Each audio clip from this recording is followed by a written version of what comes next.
I'm I have hoping it he there, will yeah. attend. He did say he was gonna try, but it was his wife's birthday, so he wasn't sure what was planned. Oh, well. He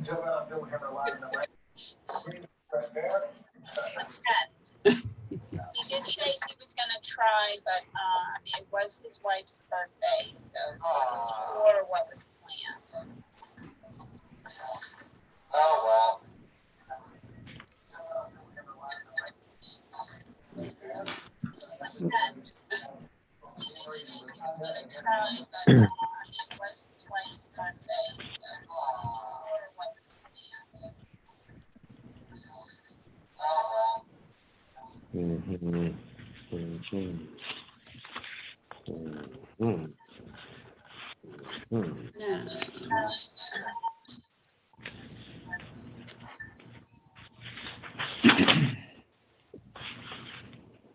Well, I've had a chance to look over this paperwork in regards to Brook Street. Yes, I have. Okay.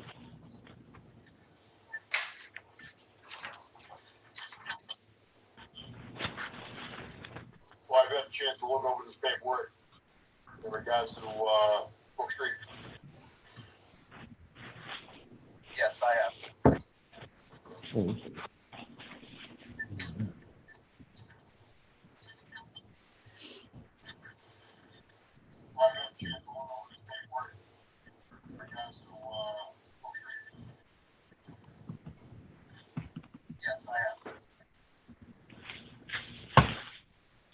Why are we getting this all repeated 3-4 times?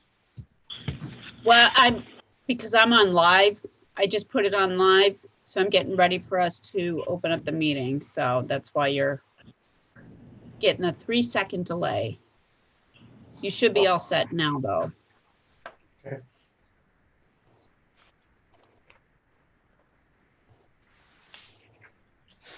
Mr. and Mrs. Bosley have joined us this evening. Yep. So whenever you're ready, Chairman Rhines,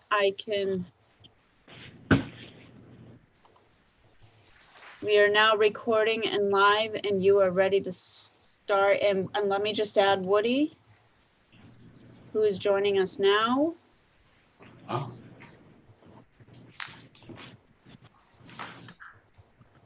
And other than that, all members are present. Okay.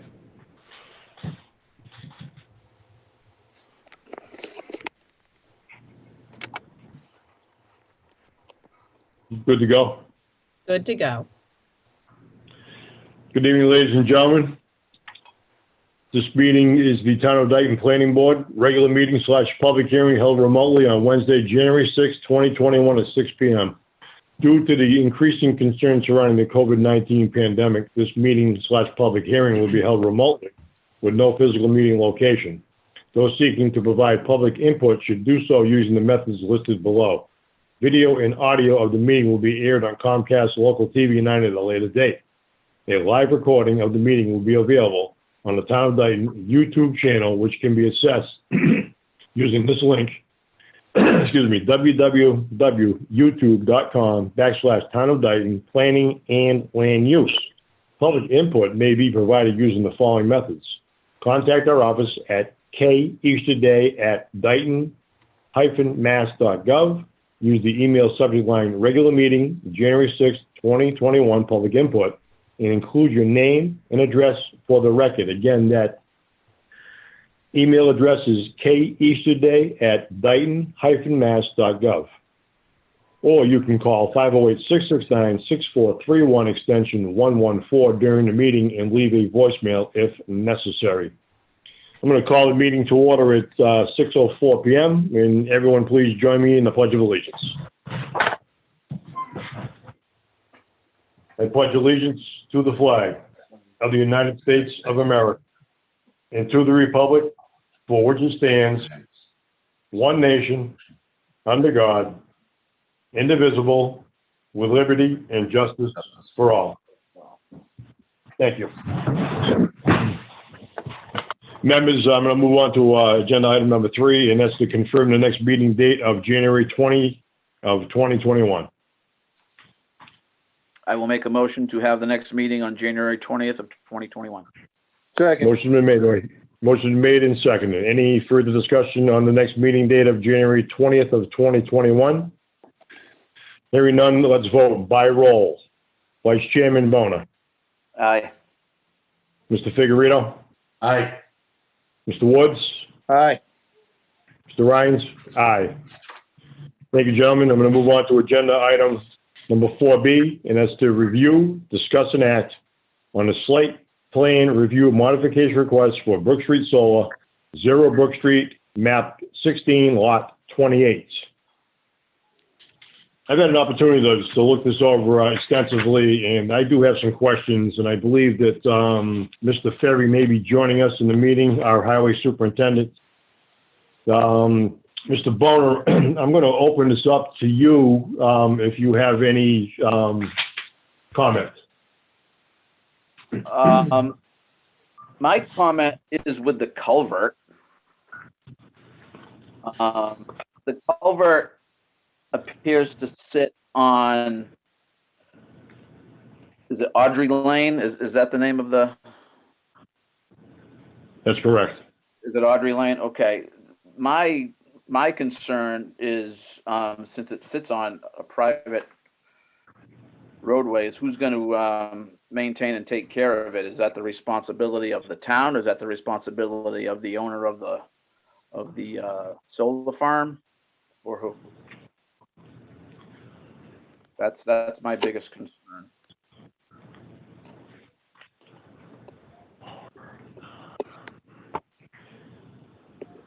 Any question, Bob, on the being a minor or major site plan review? I would consider it a minor, to be honest with you. Yeah, I have to agree with you, Bob. After bruising through the bylaws, it's not really requiring any parking spaces, and that's what our bylaw basically states is that, it's in regards to parking spaces and that type of thing. But I'm glad you brought up the question of the culvert, because I do have a couple of questions on that. And I do have a few questions myself on the moving of the telephone poles at different locations. Okay. So we're going to address that if the engineer is on. Mr. Figurito, Bob, if you don't have anything, Mr. Vice Chairman, I'm going to move on to Mr. Figurito. Now, has the fire department looked at this whole thing? Are they okay with everything, or actually nothing is going to change from that, right? I'm going to let, I was going to speak, I'll speak for now. I was in contact with the office manager, and that was the discussion that we had. And from what I understand, that the fire chief has looked at the plans, and he has a problem with the plans in regards to having 2 access gates to get onto that property. One in the beginning and then one further back. The fire chief believes that there should only be 1 gate with a lock, because they do have lock boxes on both. And it would be just too much of a problem with trying to access with time, that type of thing, if they had to really get in there quick to, find keys to open gates, that type of thing. So that was one of the issues that I also had myself, is that, why 2 gates and just not the 1? And of course, it could possibly be a public safety issue.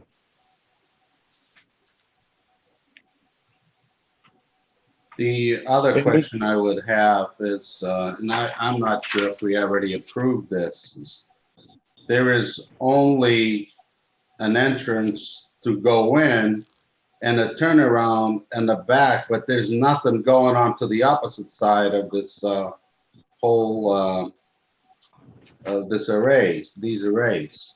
So there's only access to one side in my way of viewing this. Okay, I'm going to defer to the office manager. She had the conversation with the chief, and I'm going to defer to Mrs. Easterday. So in response to the question for the fire chief, I do have an email from him that I can read into record for you. He actually, and forgive me, Nick, I think he sent the email to you and CC'd me, but I'll just read it into record on your behalf. He did state, sorry, I'm doing a lot of flipping on. It says, it was great speaking with you. I'm okay with the changes as drawn. I would ask that the applicant please touch base with my department prior to putting the Knox box in place and to approve the signage to be put in place. Just to be sure, as we discussed, the box culvert needs to be engineered to hold the crossing of any fire apparatus.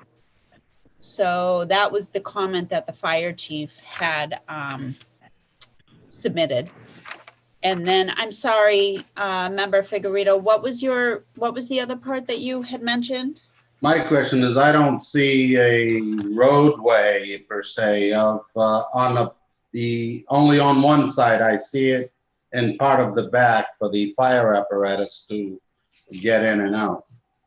To get in and out. So the plans that we have before us are pretty much, they were already approved. It's just Okay. the only thing that we, and the fire chief had already commented and approved the original permit. Yeah, I wasn't really sure on that, but. Yeah. that- So what's before us right now is basically the entrance, the culvert, and some minor modifications on the fronts of the entrance. And I'll let Nick elaborate a little bit more on that. Through the chair, would you like me to just kind of briefly go over I'd like to, the changes? Nick, if I may, I'd like to just go to my other member first, just to ask him if he has any concerns, and then well, I'll go to you. How's that, Nick? Sure, no problem. All right. Mr. Woods, any concerns do you have? Well, as you know, I was not in favor of this solar array. I voted against it. And my main concern now with the culvert and reducing the size of it and looking at the amount of water that's retained in that area after heavy storms or heavy rains. What are we going to do if water enters the basements or the homes of the residents in that area? Who will be responsible?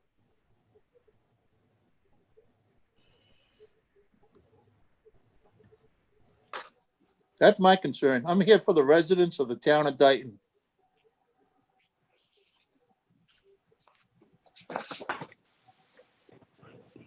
There's a lot of water that moves through there. There is. And that's all I have. Certainly. Thank you. Nick, before I go to you, I want to go to our engineer and ask Mr. Williams if he has any concerns on the site plan review modification request. Yes, Mr. Chairman. I don't see that there's any significant changes to the layout design. I mean, it seems to actually maintain the access for the fire department, very little change in the turning radiuses going in, and may even improve it a little bit.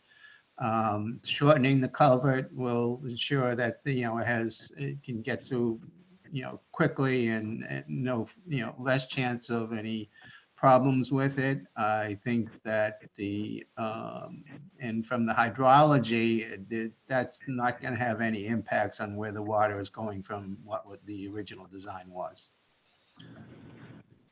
Okay, because my question, Peter, was on that. There was the reduction in the size of the culvert, and if the water flow was going to be able to be contained through that, you know what I mean, or flow through properly, I should say. My understanding, they're not changing the diameter of the pipe, and that's what's going to control the flow through it, and actually shorten it will help with the flow capacity of the culvert. Okay, great. Peter, anything else you'd like to add? No. Nick, the floor is yours, sir. All right.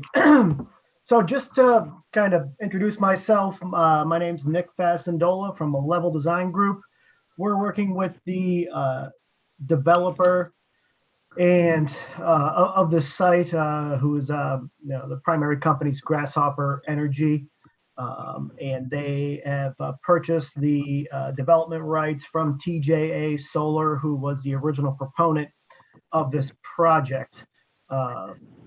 There's no major changes to anything but the immediate access off of Brook Street. So anything interior to the development, gravel access driveways, solar array layout, limits of disturbance. None of that is proposed to be modified per this request. We've been in discussions with National Grid for a final interconnection design. And the original approved plan, as it was done by Atlantic Engineering, had a culvert that was about 24, 25 feet in length that had a crossing of a small unnamed intermittent stream. And there's a utility pole which sits within that culvert footprint as currently designed. And National Grid has expressed concerns to us with having to relocate that pole would be a major redesign of that area, and they would have to, the feed in that area for that neighborhood comes down through, yeah, you can see on the plan, comes down Brook Street and makes a hard right. It's almost looks like a 80-degree angle, the existing overhead lines, it would have to turn. So they are requesting that we do what we can to leave that pole there.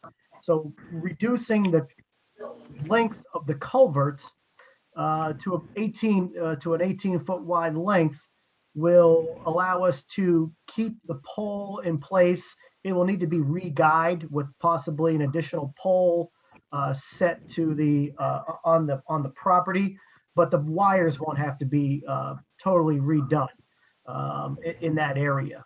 So that's the nature of the request and why we're making this request today. Speaking to the first question, the location of the culvert. The location of the culvert is primarily within the town right of way. So it's in Brook Street and Pine Street. Now, the abandoned section of Audrey's Lane, if you look at the right of way line for Pine Street and extend that down, it just clips the wing walls of that proposed culvert. And that section of the abandoned Audrey's Lane is part of our property, as half of that right of way goes to along the frontage of this parcel, with the remaining other half of the frontage going to the residential abutter to the call it the north. So the structure is primarily located within the town's right of way. It's in the exact same location, which was approved by the planning board about 2 years ago, year and a half ago. All we're looking to do is shorten the length of it. So also to discuss capacity of this culvert and impacting any drainage flow patterns. As Mr. Williams stated, the hydrology of the area is not going to change. So the drainage flow patterns are not going to be impacted by shortening the length of this culvert. So what you have there is you have a small intermittent stream located in a finger wetland that's only a few feet deep, 2 feet deep by a couple feet wide. It's a really small wetland area, an intermittent stream. The proposed culvert, to comply with current Massachusetts stream crossing standards, is 14 feet wide, and it has a clearance of about 5 feet to where the water level would be. So there's a very large area for water to pass through this structure. So there's no danger of water being impeded by the installation of this structure. So water is going to be able to continue on its natural flow path through this structure. With regards to the two gates, we're not changing. We haven't added a gate. That's how the original project was approved. If the chief, in my conversations with the chief, he just requested that we coordinate with his office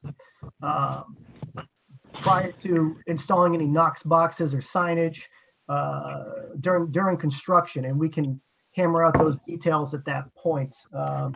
if the request is to not have that gate immediately after the culvert, we'd be more than happy to remove it. We have a completely fenced in project that's required per code to fence in these sites. And we can live with the single gate further up the driveway as you get past the detention basin to enter the site. Now, Nick, I just want to go back to the culvert. The pipe diameter is at 12 inches. That's not going to be reduced. That's going to stay the same, correct? No, the pipe, there's no pipe. It's actually a three-sided open channel, open bottom Oh, it's box. over chamber box? Okay, okay. Yep. It's exactly the same size as previously approved. It's, I think it's, Okay. like I said, 14 feet wide by 5 feet high to providing 5 feet height and clearance.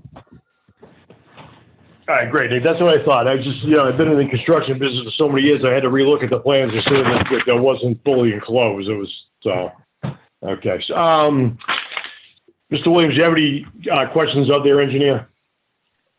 Just give me a minute, please. Sure.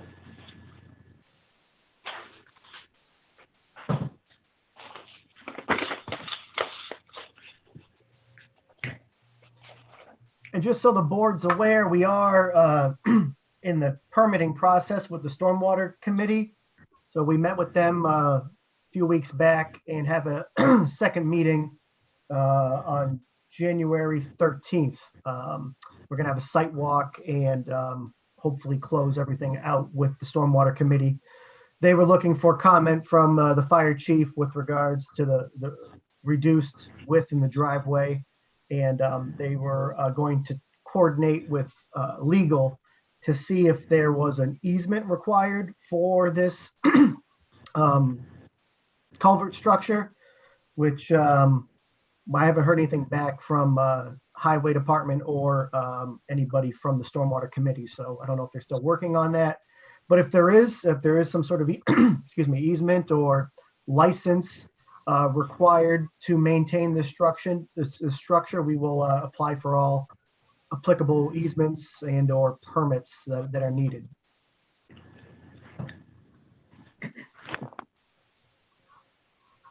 Now, in regards to the two gates, how far separated are they? I know one's at the beginning and one's further in, but approximately what is the distance between the two gates? Grab that real quick.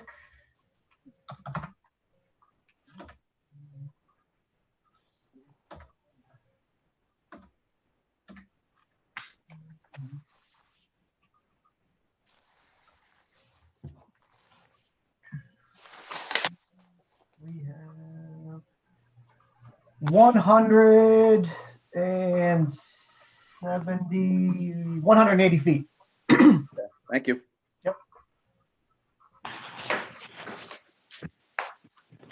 Mr. Williams, any questions, sir? Yeah, let's see. Yes.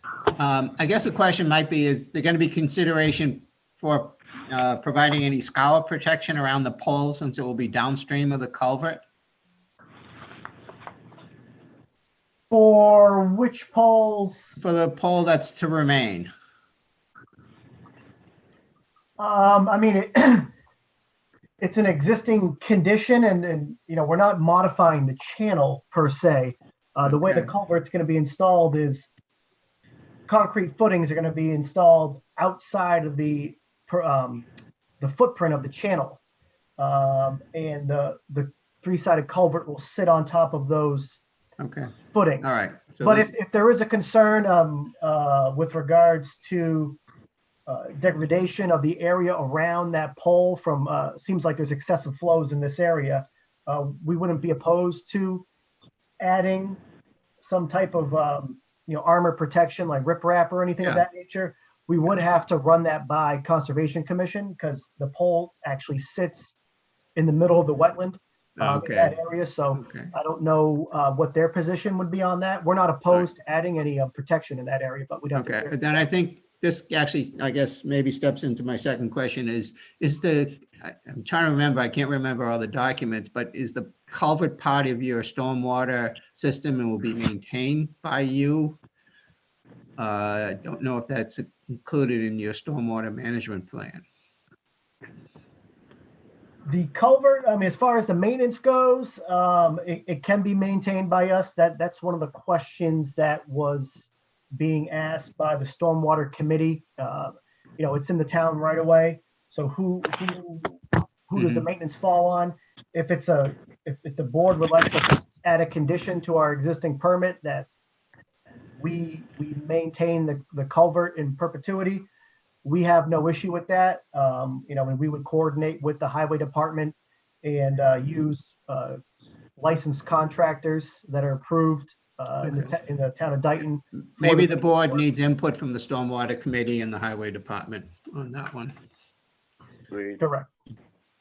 Yeah, absolutely correct, Mr. Williams. We're meeting on the 13th of January. We're going to do a site walkthrough first, go back and have our meeting, I believe, and have discussions then. So I will make a notation on that and bring that up at the meeting. Okay.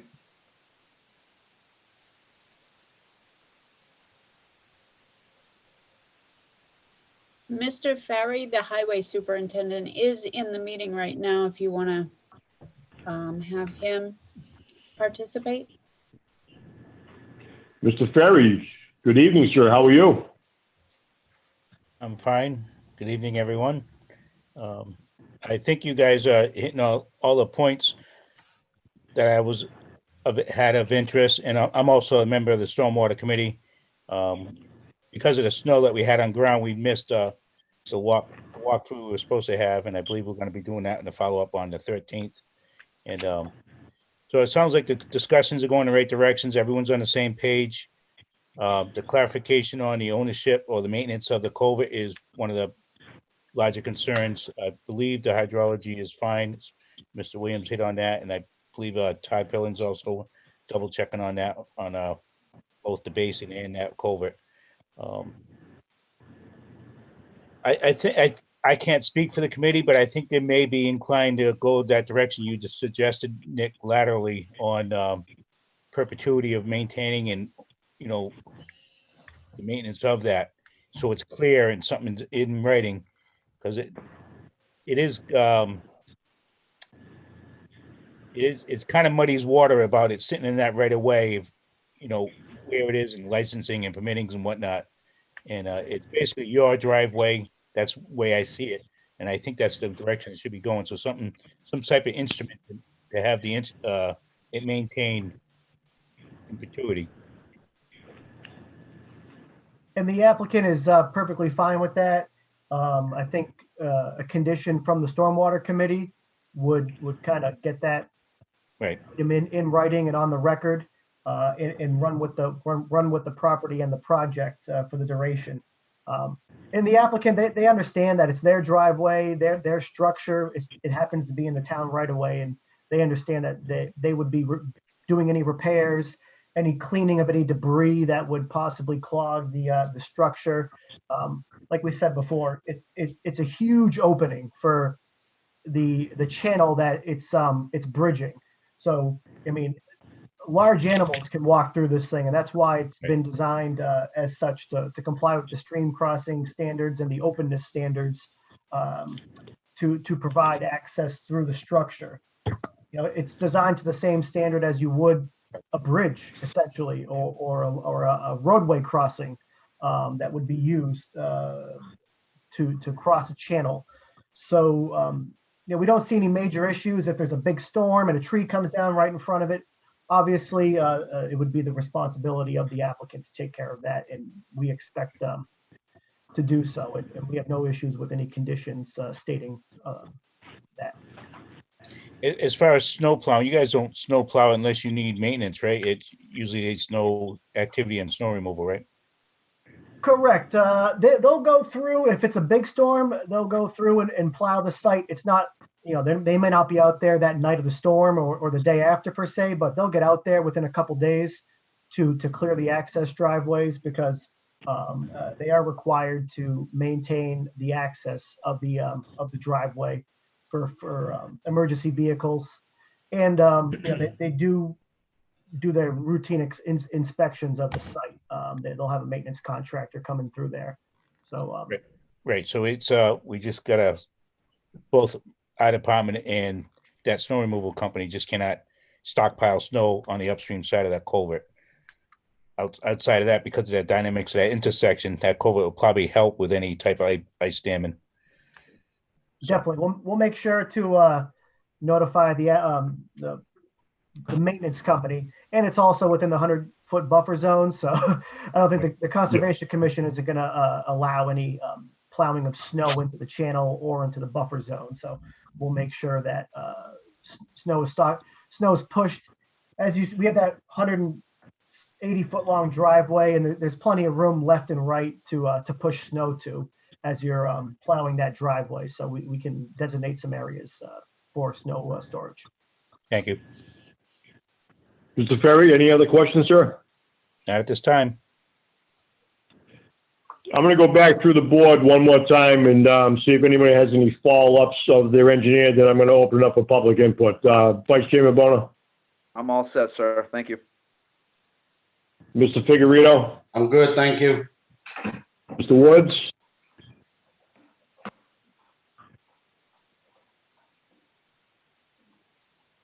Mr. Woods must have left us. I'm here.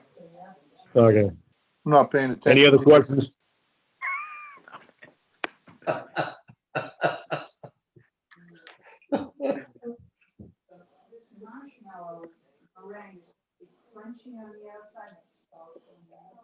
Any questions from our engineer? If a member has a problem, with communication with the chairman, I suggest you resign immediately. I'll put that out there right now. Yeah, we will move on for any other questions from the engineer to the applicant, please.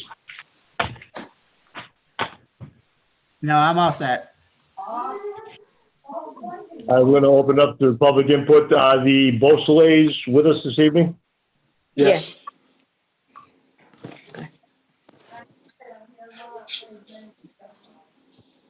Can you hear us? Yes. Yes. Okay. Alan Beausoleil, 1680 Pine Street. I have a couple of questions. Nick, if you would, by your drawings, would you say that our property is the most impacted by this project? How would you define impacted? I don't believe. Well, let me say this.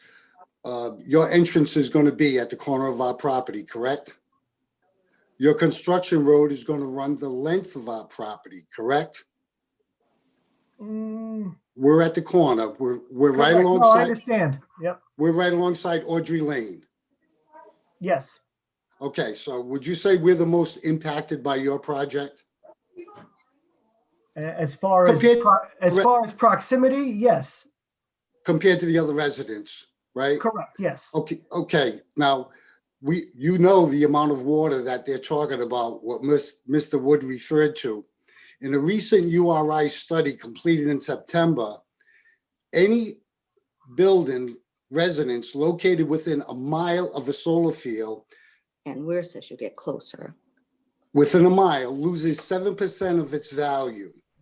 This is a study that was completed, a 3-year study completed in September. We're going to live within 100 feet of your construction road and your facility with all your panels. So God knows what that's going to do to our property value. Now, in addition to that, once your project is complete, our concern is the excessive amount of water that's going to come from above your project and around your project to our property. So with that being said, if I'm losing a minimum of 7% if I live within a mile, which will be more, now couple that with a water problem that I may have from you, couple that with maybe a mosquito problem from your retention pond, where's that leave us? Who makes us whole? We're not Grasshopper Energy. We're not $6.5 billion. What happens at that point when I have a water problem because of that project? Are you responsible for it? Mr. Wood asked that question earlier, and I never heard the answer. Are you responsible for it? Well, I apologize, sir. And I I- can't answer hypothetical questions, to be honest. Now, there was a stormwater report done by the previous engineer, Atlantic Engineering, which evaluated the pre-construction conditions and the post-construction conditions. And that was reviewed by the town's engineer and the town's Board of Health agent, and is currently in front of the Stormwater Committee for review and approval.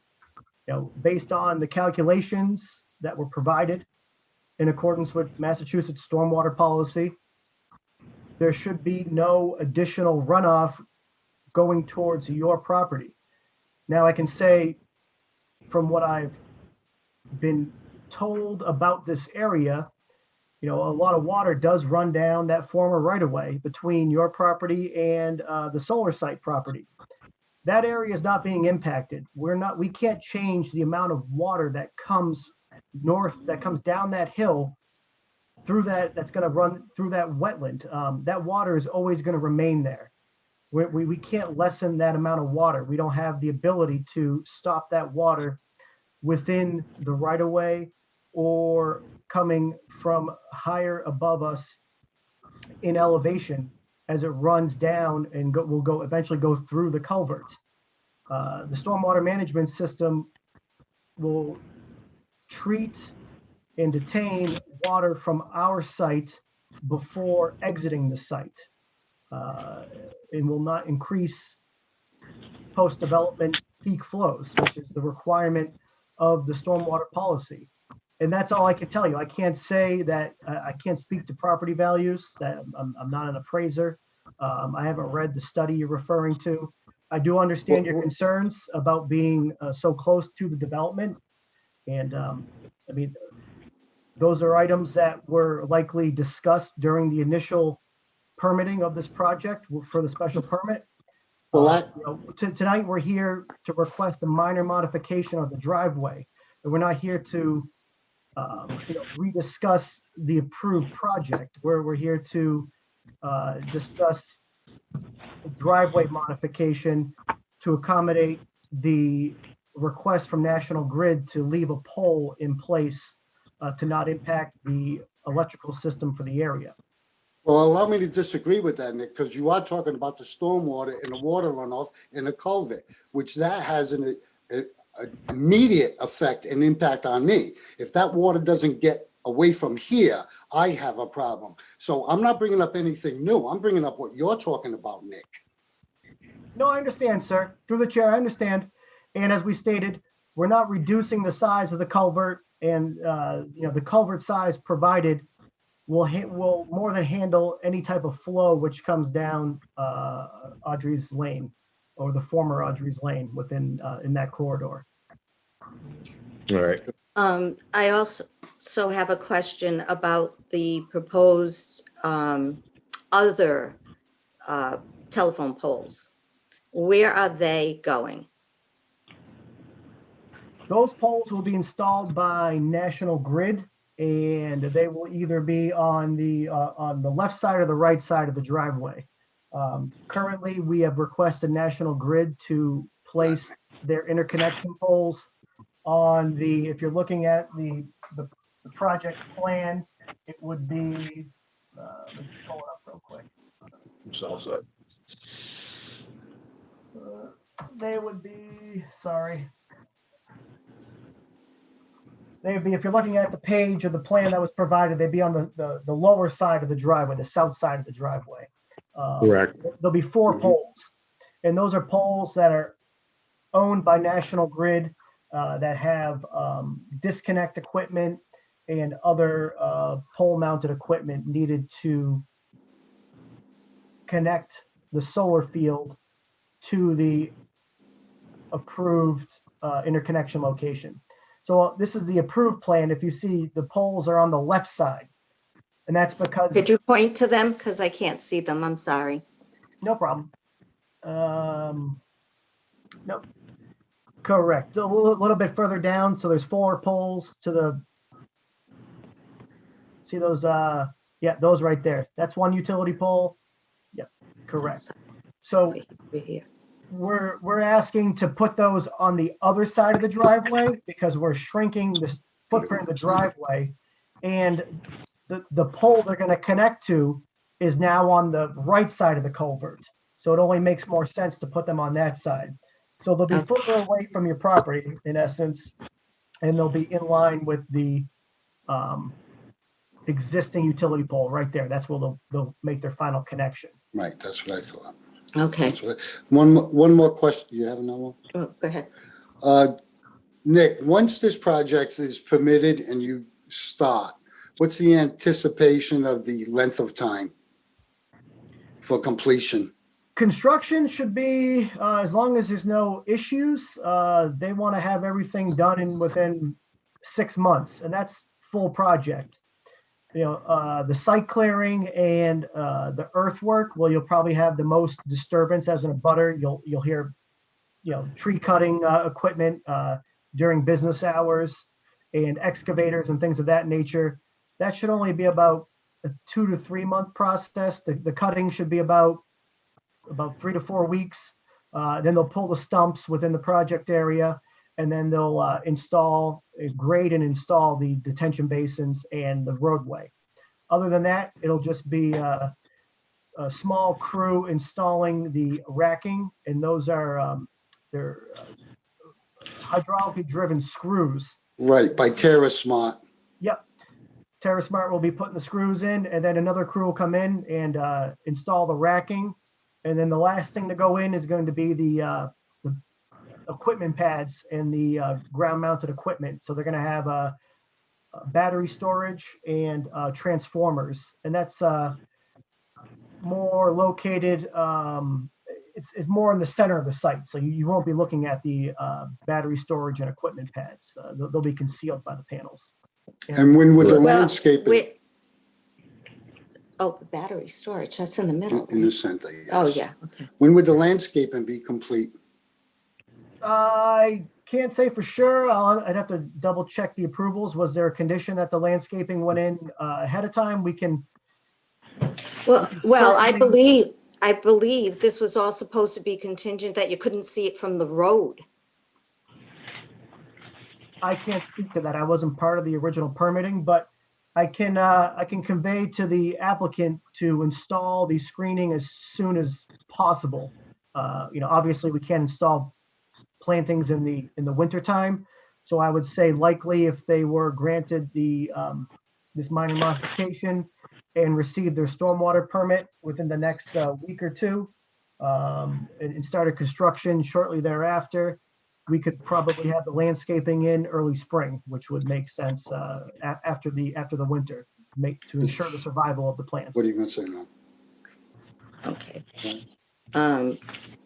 No, go ahead. It's perfect timing. We're all locked down. There's nowhere to go, so I can listen to the equipment every day. This, you know, Any further questions, Mr. and Mrs. Beausoleil? no. I'm all set. I would like to thank the board for its time. You're very welcome, Mr. and Mrs. Beausoleil. Mr. Williams, any further comments or questions to their engineer? No. Mr. Boner, any comments or questions? I'm all set, sir. Thank you. Mr. Figueredo? I'm good, thank you. Mr. Woods? Mr. Woods has never resigned or quit anything in his life.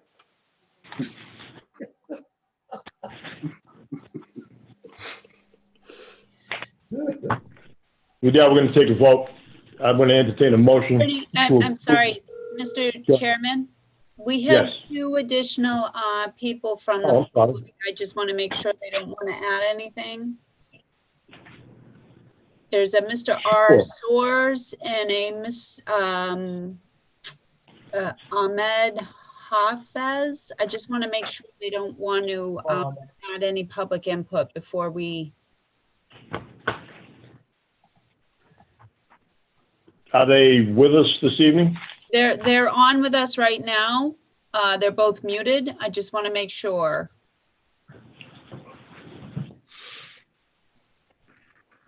It does not appear that they want to add anything. Hi, yeah, Oh, good wait a evening. minute. This is Ahmed. Sorry, I'm Okay. here with Grasshopper for the Brook projects, solar project, but Nick was here to represent us on the call, so. Okay. I just wanted to make sure, did you want to add anything? No, thank you very much. Thank you. Okay. Anyone else, Mrs. Easterday? And there's a Mr. R. Soares. I just want to make sure he does not want to. He's on mute right now.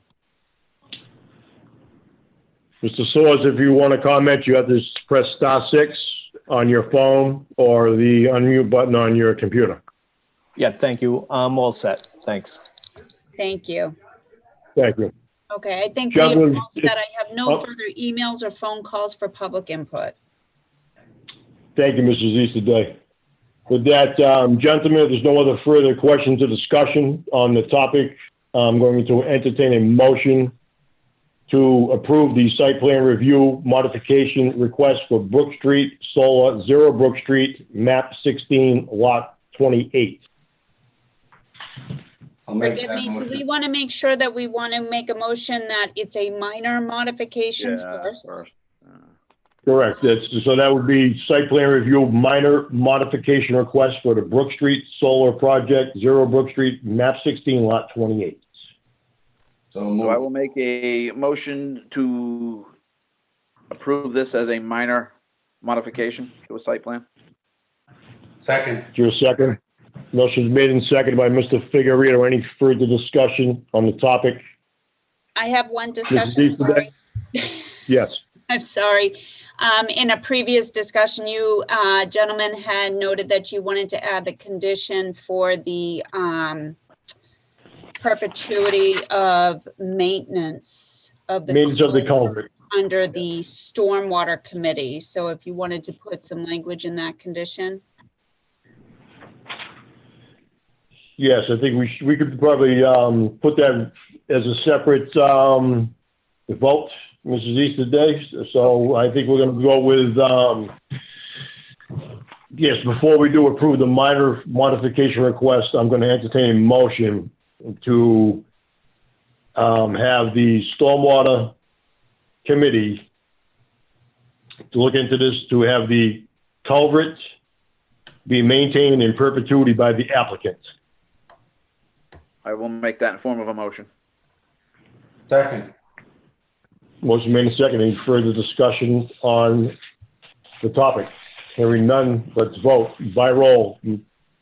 Vice Chairman Boner. Aye. Mr. Figueredo. Aye. Mr. Woods. Aye. Mr. Rhines. Aye. That motion carries 4-0. Gentlemen, I'm going to move on to a second motion. I'm going to entertain a motion to approve the minor site plan review modification request for Brook Street Solar, 0 Brook Street, map 16, lot 28. I will make that in form of a motion. I will second. Motion made and seconded. Any further discussion on the topic? Hearing none, let's vote by roll. Mr. Boner. Aye. Mr. Figueredo. Aye. Mr. Woods. Abstain. Ryan's aye.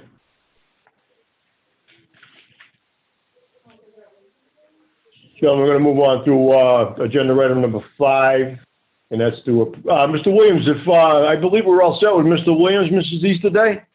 Yes. Yes. And All right. Mr. Fasendola and Mr., forgive me, Hafez. Good evening, all. That's correct, yeah. Thank you. Thank you for your time. Thank you very much, Mr. Williams.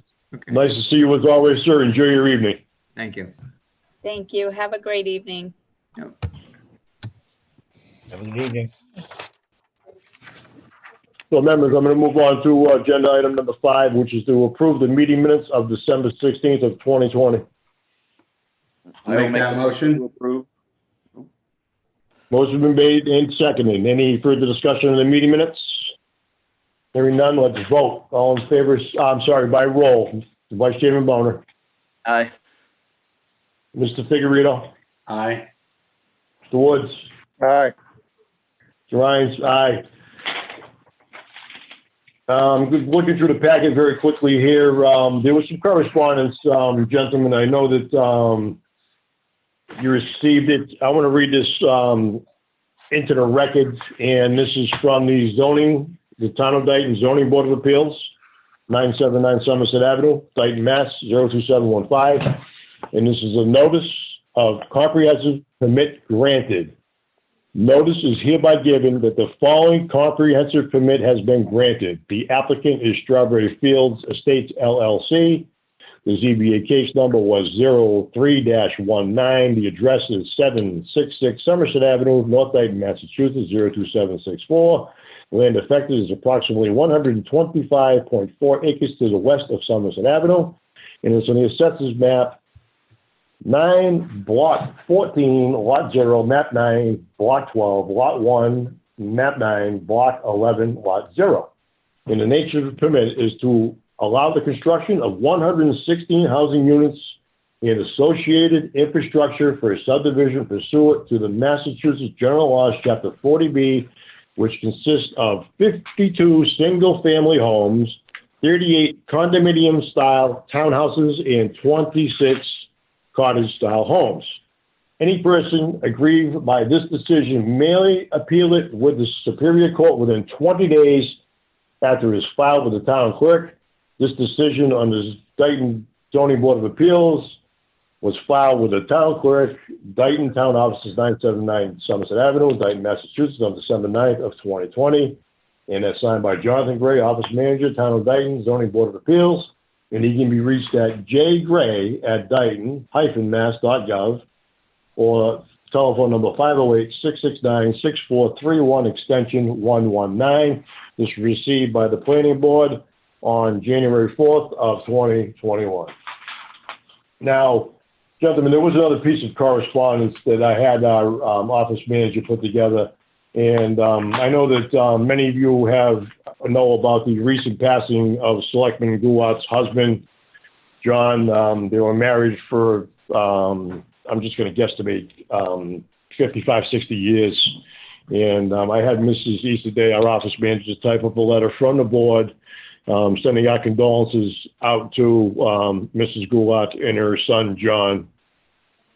So that's already been taken care of, and I believe Mrs. Goulart should be receiving that in a couple of days from the board ourselves. So, gentlemen, I want to thank you for that.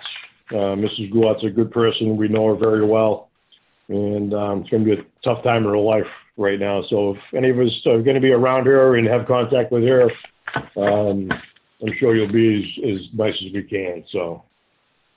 Mrs. Easterday, do we have any other correspondence for this evening? None at this time. Do we have any public input? We do not. Gentlemen, this is just a reminder that we've approved our meeting schedule for 2021. So our next meeting is January 20th of 2021. I myself personally am I'm waiting for some confirmation on a few things to come in. I may be in Washington, D.C. On the 20th, my birthday, for some festivities. So I'll let the board know if I know more within the next week to 10 days, if I'm going to be attending in the next meeting. So with that, I'm going to entertain a motion to adjourn. So move. Motion made by Mr. Figueredo. We hear a second. Second.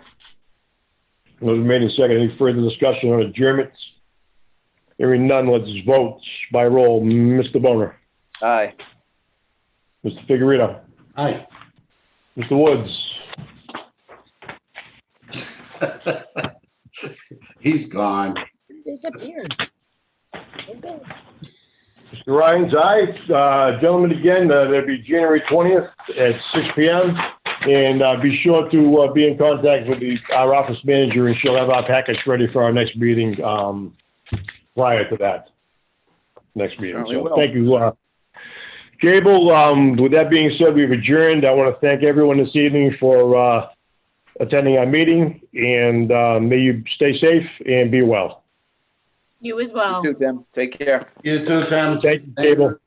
Take care, everybody. Good night. Good night.